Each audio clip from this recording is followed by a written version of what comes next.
and we do a lot of our bottling at Glenmore. Yeah. Yeah. The Owensboro, right? Yep, the little mini bottles. Yeah. Yeah. Let's go share a drink over our newfound connection. Yeah.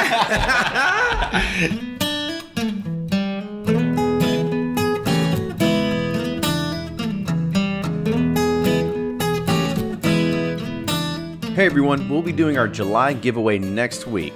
We want to say thank you to all those new Patreon pledges over the past few weeks. We've been keeping track and we will send you a message when it's time to collect your reward. For today's episode with Freddie Johnson, there's an additional 15 minutes of content that's only available to our Patreon sponsors. For only $1, you get access to all this additional content and early access to every episode that we release. We've also put all our episodes on YouTube, so now you have another way to enjoy and listen. We appreciate everyone's support and can't do this without you. So visit patreon.com, that's patreon.com/Bourbon Pursuit.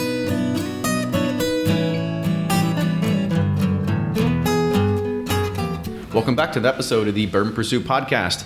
Kenny here today, and I've got a co-host, Matt. Welcome to the show. This is the official first time for you to actually be on here. I know we tried a few months ago to get you on during a Skype call. We had some problems, but now I'm glad that you're able to help fill in for Ryan today because Ryan's out busy doing his actual job. Thanks, Kenny. I really appreciate it. It's an honor to have a spot start for Ryan. I hope I don't disappoint. All we need is your quick word remarks, and hopefully we'll be good there. And I think it's great. And I guess before we kind of dive in, to let people know a little bit more about you and your affinity with bourbon as well. Well, I'm originally a California native, and at that point, my association with bourbon was mostly some bad nights in college. And then a few years later, I met a Kentuckian, a Louisvillian, and when we got serious and got married, I moved to Louisville, and thought if I get in good with my in-laws, I better learn how to drink bourbon. So my first venture was drinking at her grandparents' house. When her grandfather asked me how I'd like my bourbon, I said, with a little bit of Coke, please. And he looked at me and said, we don't mess with bourbon like that. I meant straight up or on the rocks. So that was my first indoctrination into bourbon, and it's been a love affair ever since. I guess you also have some pretty decent family ties as well, since we're pretty much today is going to be a whole, it's going to have a common theme of family ties, but kind of give the listeners of your family tie to bourbon as well. Sure. So my wife's maiden name is Farnsley, and on her dad's side, Mayor Charles Farnsley started Rebel Yell and Yellowstone. And then on her mother's side, they're Thompsons, and so James Thompson and Sons, they were one of the licensed distilleries during Prohibition, and later became Glenmore Distilleries, and they sold to United Distillers in the mid-90s. There you go. See, everybody's got ties around here except me, so I'm the lone man out. But it's a good time to introduce our guest today. So today we have Freddie Johnson. For anybody that doesn't know Freddie Johnson, we should also mention that we are at the Great Buffalo Trace Distillery today. And Freddie is what we consider the legendary tour guide here at Buffalo Trace. And for people that don't know, Freddie is a legend. You know, he's a humble man. He won't admit to it, but his Yelp reviews are out of this world. He's one of the most popular tour guides at Buffalo Trace, though few people, who actually go through the tour understand the decades of family history that have gone through his role. In the most recent renovations, he actually there's included historical photos in the visitor center with a wall dedicated to the 3 generations of the Johnson family. And I'm going to go ahead and give some more kudos to him real quick, because these are some of the best reviews I could find on Yelp and TripAdvisor. And some of the reviews said he was very engaging, filled the tour with lots of useless information and fun facts, which we ate up eagerly. We learned more on this tour about the history and culture of bourbon than we learned on any other tour. Second one said, our children were afraid it might be boring, but our tour guide, Freddie Johnson, was engaging and had us all laughing. And the last one, they said, if there's a tour guide hall of fame were to be established, Freddie ought to be in its inaugural class of inductees. So with that, Freddie, welcome to the show. Gosh. Oh, thanks, Kenny. Thank you. That's pretty cool. See, did you even know that stuff existed about you online? No. Yeah, no, see, there you go. You got to get a little bit of kudos right now. Hopefully the higher ups at Buffalo Trace, they see that, and maybe you'll get a nice little bonus check for Christmas this year then, right? Or a good barrel of bourbon. Or a bottle of bourbon. There you go. See, you say bottle, I say barrel. Let's. Oh, barrel. Oh, God. Yeah, barrel would be nice, too. So this is going to be an easy question for you, and we always ask our guests, but we really want to know your entire history and family history here about the bourbon industry, because it's really hard to kind of go on and ask our regular guests that we're like, so how'd you get into bourbon? Yours is tied back into generations within your family. So feel free to be a little long-winded here, and let's try to capture all this information for our listeners out there. Well, I guess the bottom line for me is that I never really thought when I came back here to keep a promise that all this would happen. So originally what happened to me was my first encounter with Buffalo Trace Distillery was with my grandfather and my dad, and I remember we used to fish on the riverbank behind the dry house. And I was 5 years old. And I remember climbing up the back bank of the distillery and peeking into the dry house and saw these big old dryers in there. And I was just fascinated with that kind of stuff. So my background is engineering, chemistry, and science. And so I saw these big dryers, and I saw this stuff going into the dryers, and I was like, oh, this is so cool. Steam pouring out everywhere. And I just thought it was kind of neat. So when I would go on the fishing trips with them, I would walk up in there. And I would just little bit by little bit. And finally, they said, okay, let's go through the distillery. And so they basically took me on a little tour of the distillery. I was fascinated with this place. I'd been around whiskey, the whiskey part of it all my life, but the mechanics, I'd never really experienced that, and it was just really kind of cool. So I guess that was my first encounter with it. And as I progressed through school, I just remembered bits and pieces. I would come down here with my dad from time to time, and we would still fish, we would still do things together. And I remembered how secure it used to be. You didn't just walk around the distillery. You had security guards, you had people watching everything. There were things that you could do, things that you could not do, places you could not go. And because of my dad and my granddad, I was able to go into some of the warehouses and see some of the barrels aging. And I remembered Warehouse C, and I thought that was the coolest place in the world. What made Warehouse C so cool for you? I think when I look back on it, I think it was just being with my grandfather and having him open the doors and see in there with him as he walked in there and talked to me about the barrels. I said, this is so cool. And so, a lot of people don't realize when you start chatting with people that have been around the whiskey business for a while, it's just like what Matt was talking about. It's contagious. It's not just a bottle of whiskey on a shelf in the store. When you really get into the whiskey making business and you realize all the different variables associated with making your product unique, it blows your mind. I mean, it absolutely blows your mind. And each person that's a part of that is really a part of the taste profile of your product. And people don't even think about it that way. So that's what blew me away was they think about a moonshiner. And usually the image that comes to your mind was an old, rough-looking guy in bibbed overalls. They always had that funny-looking hat on their head. Always had a gun and a dog and a bunch of whiskey barrels. And maybe a banjo, right? Well, yeah, and every now and then the bluegrass. Well, I learned that there's two different types of music because on my mom's side, I'm from the hills of Kentucky, Breathitt County. They call it Bloody Breathitt, Jackson, Kentucky. And my grandfather on my mom's side was a coal miner. Okay, but his buddies ran moonshine stills out of the coal mine. So I learned the fun part of making moonshine.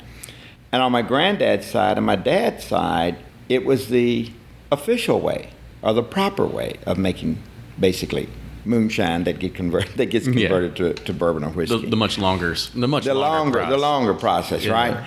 And so I had a nice mix of both. And what I learned from that was granddad on my mom's side, we call him Papa Strong. He was a Fred, so I was named after him, and it was a very rough life.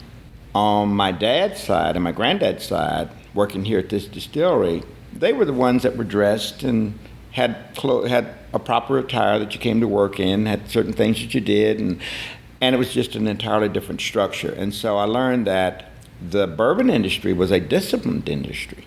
Okay, and the moonshine industry was footloose and fancy free. You did a lot of stuff. They got a kick out of beating the revenuers from catching them. Okay, so it was just different. So what I learned along the way was integrity and basically being true to your word. So in this industry, if you made a commitment to do something, you pretty much were going to do it. You're saying, unless something really bad happens to me, I'm going to do this for you. And that's what this industry, I feel, was built on. And so the generation to the next generation to the next generation, not only at Buffalo Trace, but like the Beam family, you know, like Matt was talking about with his in-laws and their family, you didn't write a lot of stuff down because people stole your notes. So you relied on the next member or the next generation of your family so that that integrity and their name was always considered heads up. Right. So so I just learned that along the way. And what happened to me, just to try to bring closure on this part, is what happened to me along the way was I had promised them that at some point in my life when I grew up, I said, well, I'll work at the distillery too. So I was supposed to be the next generation. Well, you know, we don't control the future, and we don't control the world that we live in, even though we think that we have a plan for this world. It's bigger than us. And what happened was when I got out of school in the 60s, if you think about it, the bourbon industry went flat. Right. So 60s to the 90s, Matt knows what I'm talking about, no big deal. Barrels were already, the warehouses were full of barrels of whiskey. There was no demand for it. So the whiskey just sat there aging. And then Elmer introduces Blanton's. First single barrel bourbon to be sold commercially was Blanton's. And he had based that off of what Colonel Blanton had done with barrels from the warehouse that he used to have get-togethers. They called them burgoo parties. I think they were really bourbon parties. I was about to say, I think we need some more burgoo parties around here. Yeah, I think that might help. That might help solidify a few things. But what happened along the way that I didn't learn about until my dad started talking about it was these guys are very humble. They don't talk about things that they've done. And at one point we were talking about this distillery, and Dad said, well, you know, your granddad was the one that picked those barrels for Colonel Blanton for his parties. I said, I beg your pardon? He said, yeah. He said, Granddad had learned from, I guess, the Irish and the other folks that had come in here where these honey barrels were located in these old buildings. They're exceptionally sweet-tasting barrels of bourbon. And he would have my grandfather go in and pick out some of those barrels. And then from those, Colonel Blanton had a tremendous palate on him. And he would select one of those, and he'd say, okay, this is one we're going to roll this one out at this get-together. Mm-hmm. Well, Granddad had passed that information along to my father. And so Elmer was trying to jumpstart the industry. And Elmer is of Scottish descent, so he was looking for something to model after a single malt Scotch. So he had my father go into the warehouse and pull out some of these honey barrels from areas that Granddad had shown him where they were. And from that, he selected the bourbon barrel that ultimately became Blanton's Bourbon. My father had said he was the one that pulled those barrels out. He had said it for many years, but he never told anybody that he was the one that did that. History is amazing. When Elmer was recognized as one of only 3 living master distillers to have ever had a whiskey named after him, and it's only 3 of them, Booker's was one, Jimmy Russell with Wild Turkey was the other one, Russell Reserve, and Elmer. And at that event, Elmer recognized my father as being the one who had selected those barrels that ultimately became Blanton's. My father just looked, and it was like he was so proud and so happy that after all these years, even though it had been there all along, it was acknowledged. And but he would have never, ever, to his grave, have said that, well, I'm going to upend Elmer and say I was the one that chose. They don't do stuff like that. And so, and that's where this whole thing, that's how you get respect from one group to the other. And that's why these old master distillers, when one of them gets in trouble at their distillery, the others come to their aid. They don't talk about they did it, they just do it. It's a very humble kind of industry, and you know, you can tell there's a lot of I'll scratch your back, you scratch mine, and a lot of those sorts of things that are happening as well. Yeah. There's a respect associated with that. Right. Tight fraternity within the master distillers. Yep. Yeah. So another question, you had mentioned the word Irish in there. Like, what do you mean by like having people of Irish descent that were coming in and helping pick barrels or anything like that? Most people don't realize the original settlers that came out here and started doing a lot of this stuff were Scottish, Irish, and Welsh. Jack Daniels was actually Welsh. And when they came in here, they were still making whiskey like they made it in the mother country. They were making rye and barley whiskeys when they first started off. They encountered the Indians, and the Indians had been exposed to the Spanish. The Spanish introduced the Indians to corn whiskey, moonshine. And what they did was they started mixing those whiskeys together and created this new taste profile that we now call bourbon. But at the time, it didn't even have a name. It was just darn good whiskey, okay? Two famous French families influential in the development of this territory. One was a general in the Revolution, General Lafayette. So Fayette County, Lexington, Kentucky is named after him. But the other family is the same family that today owns the French International Banks of Bourbon. It was the Bourbon family. And this territory that we're sitting in right now actually went from Fincastle County, Virginia, when Thomas Jefferson was the governor of Virginia. This was part of Virginia. It was Fincastle County. But it went from Fincastle County, Virginia to Bourbon County, Virginia. And Bourbon County, Virginia encompassed 21 counties in this immediate area. All right? During that period of time, you're cranking out, that's back in Matt's family's day, they're cranking out this new good tasting hooch that doesn't have a name, and it became known as Bourbon County Whiskey. And later on, they dropped county from the name, and it became known as Bourbon Whiskey. There you go. Well, Isn't life a journey? I'll tell you what, we've had people on the show before, they're like, we don't really know where the name originated from, but that's a pretty telling story right there, Yep. right? First animals to race in Kentucky were not horses, they were dogs. Greyhounds and Whippets were Welsh dogs, and the first animals to race here were the dogs, and it was called a rag race. Horse racing came about because they were floating down the river with rafts. And they would get down to New Orleans, and if you were a runner for my whiskey barrels, you floated down there on a raft, and you got a horse, but you got the strongest, fastest horse you could find because your saddlebags are going to be full of money. And people knew that you were a buyer. Right. Okay? So you want to get out of Dodge as fast as you can and get back with that money as quick as you can. So rafts were going down, but horses were coming back. And all of a sudden, horse racing replaces dog racing in Kentucky. I had no idea. See, now I learned something that Call him Fredipedia. Guy knows everything. Well, life's a journey, so life's a journey. Well, awesome. So let's talk a little bit more about your history. So what age did your grandfather actually start working at this distillery? And back then, was it the George T. Stagg Distillery? Yeah, that's back in the 1900s. So he rolls in here in the 1900s. He was around here for like 52 years. So Granddad was really kind of cool. It's really kind of funny, Kenny. I tell folks all the time when they come in here and they look at me, and they kind of like, I guess I'm that tour guide that they don't really expect to encounter. A lot of them, and they're like, okay. Because those images were never seen back in the day. We were never, African Americans were never on the forefront.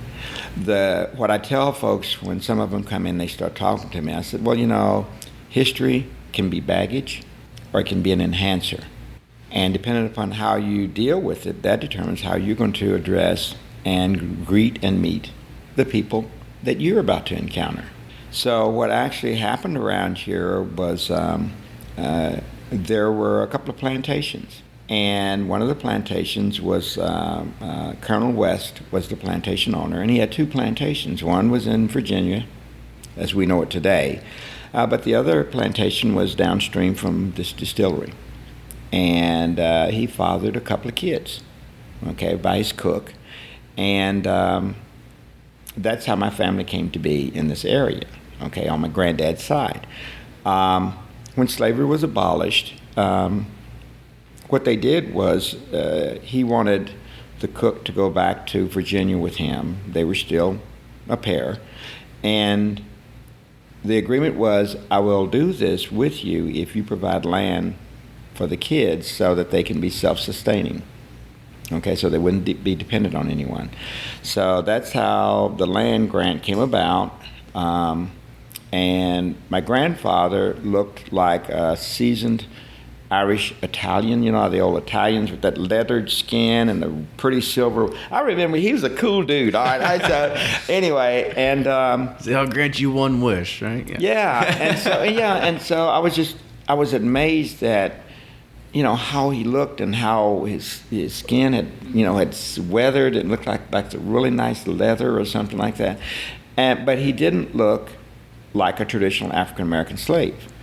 So what happened was he was down there on the river fooling around, and Colonel Blanton, his family owned land on the other side of the distillery, and they met and became friends as kids. One of those old Tom Sawyer, Huckleberry Finn kind of things. Right. And Colonel Blanton starts to work at this distillery at the age of 16, and he invites my grandfather to come in and work with him. So they were around here together for 52 years. Those guys, Colonel Blanton, we call him a visionary because he navigated Buffalo Trace Distillery through 2 world wars, through the Depression, through the 1937 flood, and through Prohibition, and the distillery never shut down through any of that. He was a tremendous guy, and Granddad got a chance to go through all of that with him. So that was kind of cool. And then mid-1930s, I think my father started to work here in 1935, 1936.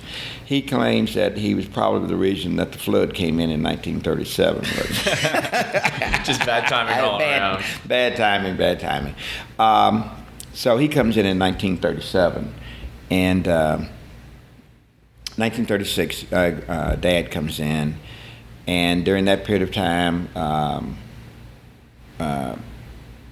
Colonel Blanton was kind of like doing things around here. Then Elmer comes in a little bit later, and then they hook up, and they were around here together for I guess maybe about 42, 43 years, and then they would bring him in off and on. So if you put those sporadic pieces together, it's about 47 years for the two of them. But from the 1930s until Dad passed away, he was involved with this distillery. So I hadn't even thought about it that way. So the last official act that he did was in, 2008? And that was when he rolled out the 6 millionth barrel. So at 94 years old, he had become the only living person to have personally handled every millionth barrel that's ever come through Buffalo Trace Distillery since Prohibition. Wow. It's amazing. So, well, yeah. Another kind of thing that, I found about, reading is that, not only did your father, but your grandfather as well, they both had like a special relationship with Colonel Blanton. And one of the things that I found is that, your grandfather would go on special business trips with them, as well as your father would also cook fish for him. He'd fillet fish for him. So kind of talk about those things. You've been rooting around here, kiddo. I'll tell you what, it's amazing what you can find on the internet. It's the way this all came about. Remember what I said, some things are very humbling, okay? One of the things that I learned from my dad and my granddad along the way was, they said when somebody asks you to do something, and they are the folks in charge, and you have respect for those folks, he says, no matter what it is that they ask you to do, take the time to do it. And I was like, okay. He says, hear me out. Whenever somebody asks you to do something, he says, respect of them or not, if they are above you, do it. And I said, okay. And he said, so? He said, you've probably heard about things that we've had to do around here. And I said, yeah. He said, but because we did those things that may have been distasteful for others to do, that allowed them to know that if things really got tough and we really got in a ditch, I would go into the ditch and dig you out. And I never thought about that.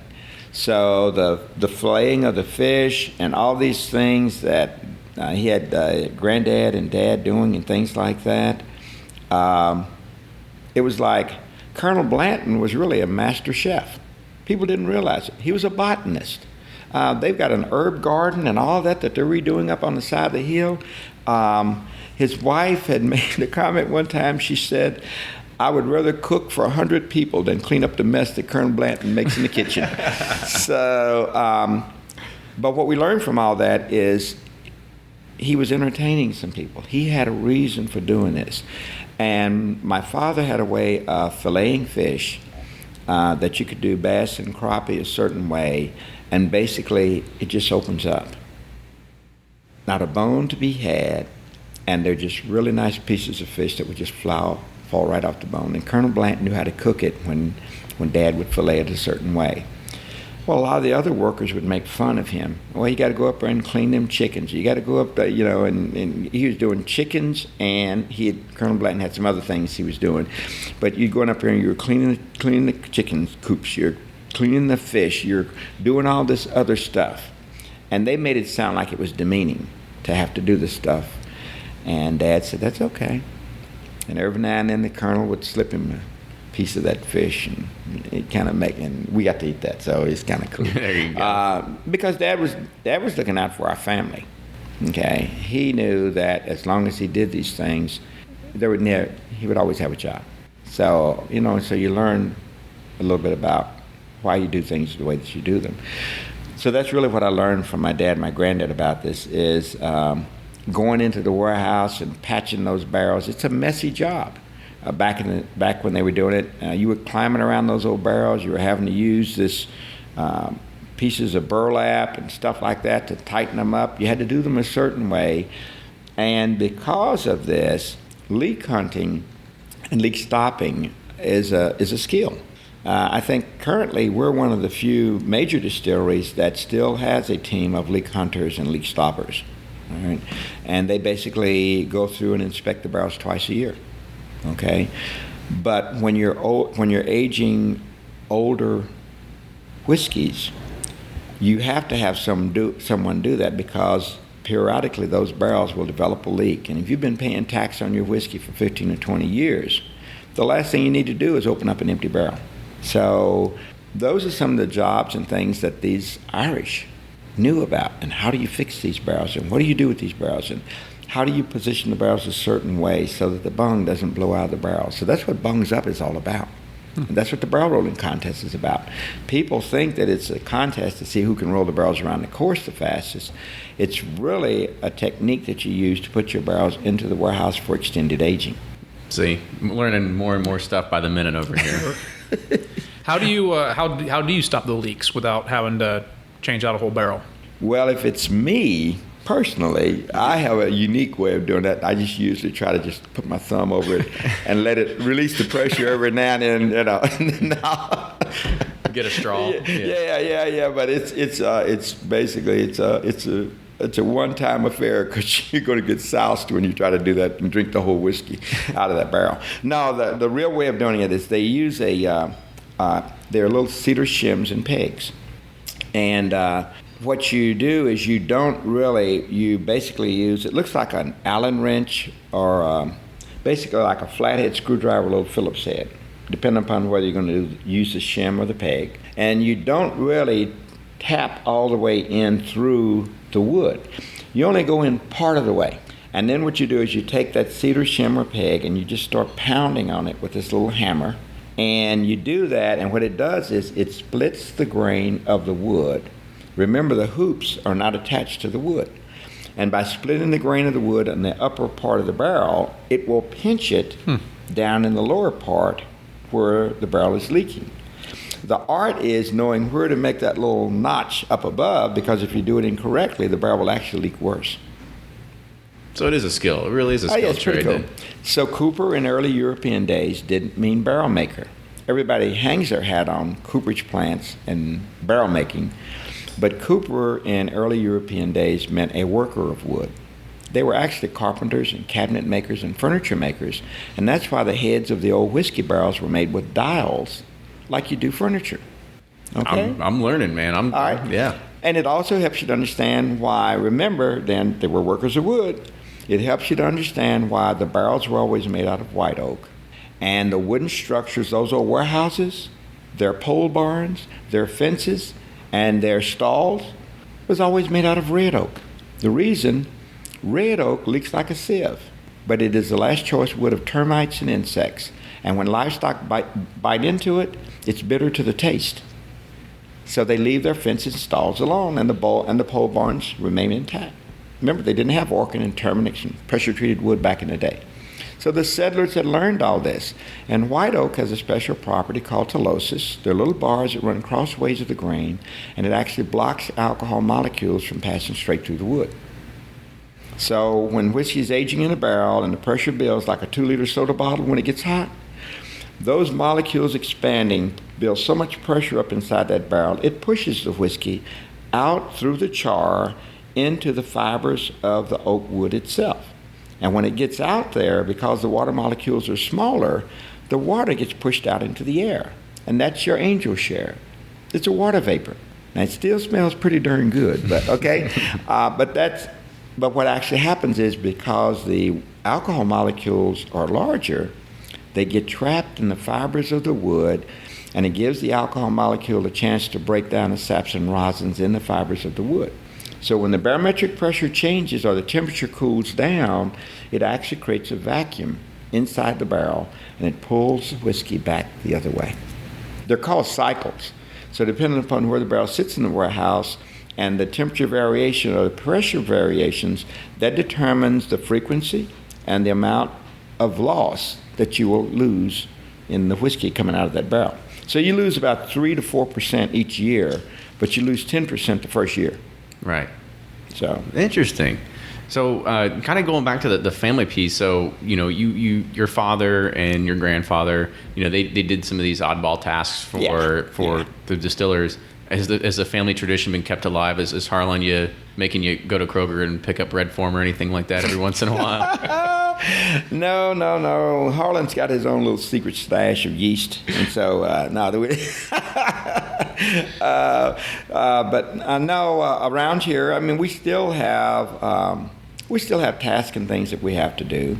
It's not associated with the operation of the distillery from a production standpoint, but a lot of people don't realize at Buffalo Trace Distillery, just like some of the other distilleries, the visitors are really just as important as those barrels of whiskey. So you have to put a different spin on it and look at it like if I was somebody new walking into this distillery, they may have heard about this distillery, but a lot of people have not. And so their introduction to your product is just like putting a barrel of whiskey into a warehouse, okay? Depending upon where you put that barrel in the warehouse, that's going to determine what you get out at the end. When that visitor walks onto the property at Buffalo Trace Distillery, their first encounter is driving in. All right, and so they are blown away at, when they get back in here, how big this place actually is and how pretty it is back in here. So the history has been preserved. It's not a shiny, pretty kind of a place. It's the way that it was, back in the 1800s when you came across the ridge and you came down into here. Some of these old warehouses that they first encounter go back to the 1800s, okay? So that's their first encounter is, wow, this is pretty cool. And then they're greeted by someone, and it's just like that barrel being introduced to where it's going to sit in the warehouse, all right? The cycles in and out of the wood is just like them going from one part of this distillery to another part of the distillery where they're going to meet somebody working in the warehouse. And then they're going to go to somebody working in the bottling house. 2 different pieces of the process, but both are critical to the final result. And the objective at the end of this is they get a chance to come up to the bar and taste the result of what they got a chance to experience from introduction to what it's going to be like as the final encounter. And that final encounter is that bottle of bourbon that goes on the shelf. The final encounter for us in the gift shop is their reaction as they get ready to leave. And it's just a delight to hear them say, this is one of the coolest things we've ever done. This is one of the most enjoyable experiences we've ever had. And that's just like it says that barrel went into the warehouse. Harlan Wheatley made that product. He came up with how he was going to do it. Leonard Riddle and those guys worked the warehouse. Okay, Don and them figured out when it's time to bring those barrels out. And that product, that result, is captured in that visitor's encounter with that product. So it's really amazing. Both of them are aging processes, and it's just kind of neat at the end to see that they're just as happy with that product as they were with the visit coming to this distillery. And being able to have the utmost guided tour by you, right? No. Don't start that. Don't start that. No, I tell you, I enjoy listening to some of the other tour guides. It's just, I mean, each one does homework. I mean, our objective is, all right, I've heard Matt spill on Buffalo Trace Distillery. I want to take it another way.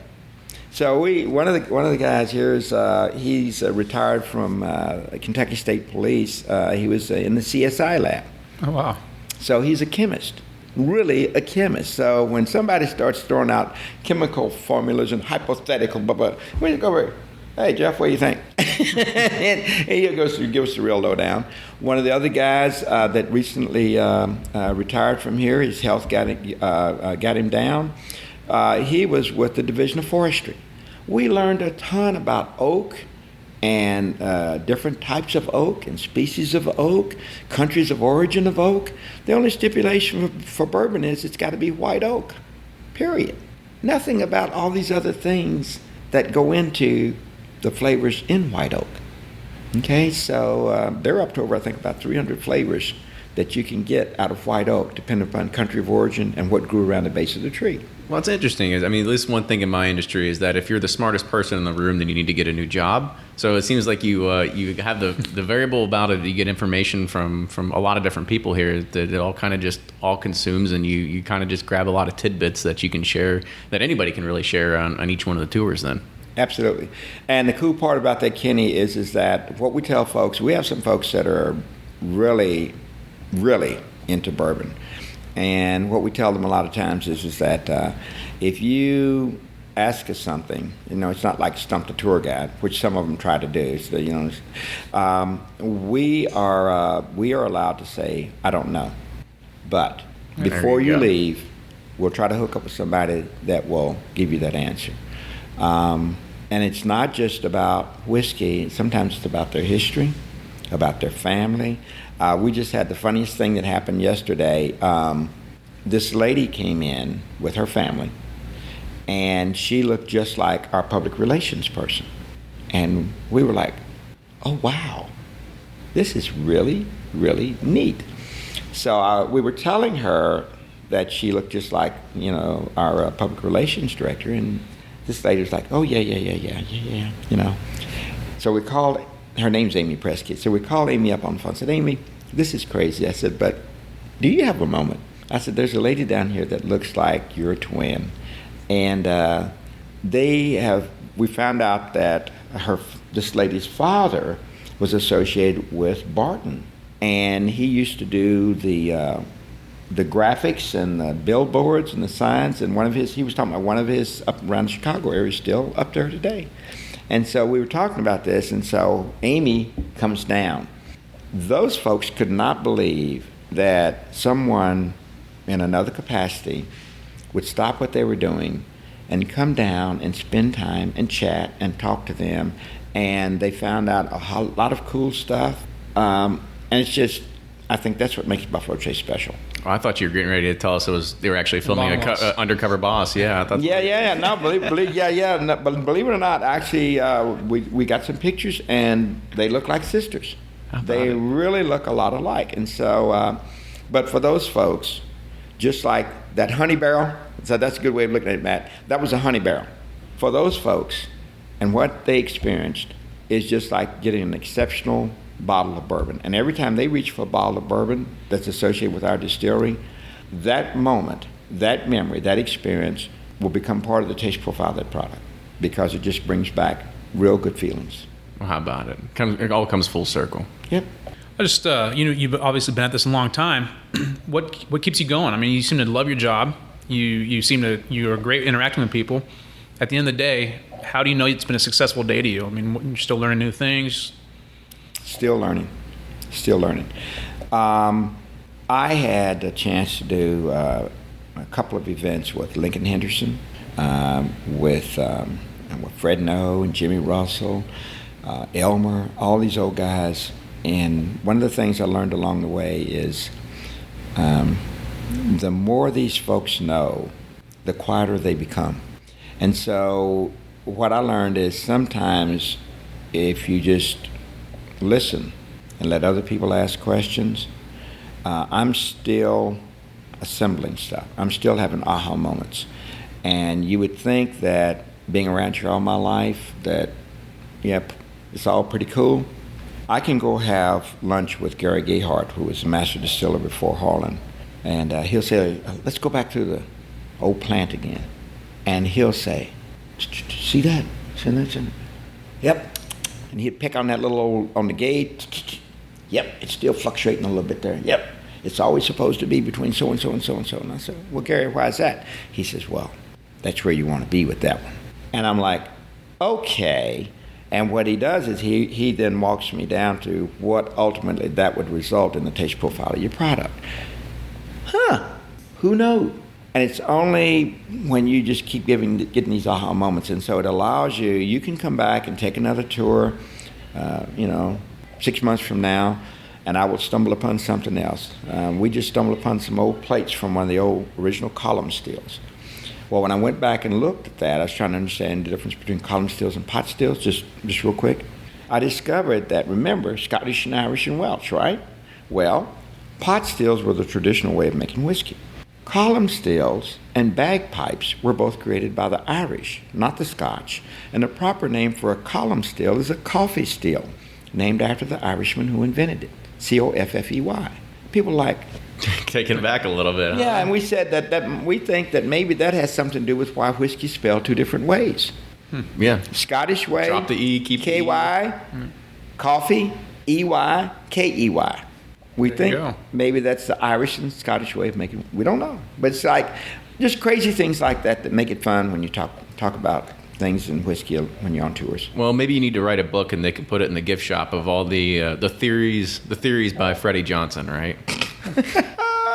No, I don't think I want to do that. Number one seller. Yeah, Fredipedia. I like that. But thank you very much. I appreciate you just wanting to talk. It's kind of neat. No, this is fun. It's always been great to you are a legend that people know about. I mean, you can go and Google yourself. You're out there, right? So you can find out all the great things people are saying about you online. But again, wanted you to come. Thank you again for coming on the show and sharing your family history, because it's always something that we're glad that we can get down and we can share with the thousands of our listeners as well. Well, Kenny, thank you very much. Thank you very much. Well, absolutely. So if you do like what you hear, make sure you subscribe to us on iTunes. You can follow us on Facebook, Instagram, and Twitter. And if you do like the show, make sure you support us on Patreon. That's patreon.com/Bourbon Pursuit. And Matt, thank you again for being a co-host today. This is fantastic. An absolute pleasure. It was a great time. Thank you. Awesome. So if you do like what you hear, make sure you send us anything, any suggestions, ideas that people you want to have on the show. We're more than open. Send us an email. It's theduo, THEDUO @thebourbonpursuit.com. And we will see you all next time.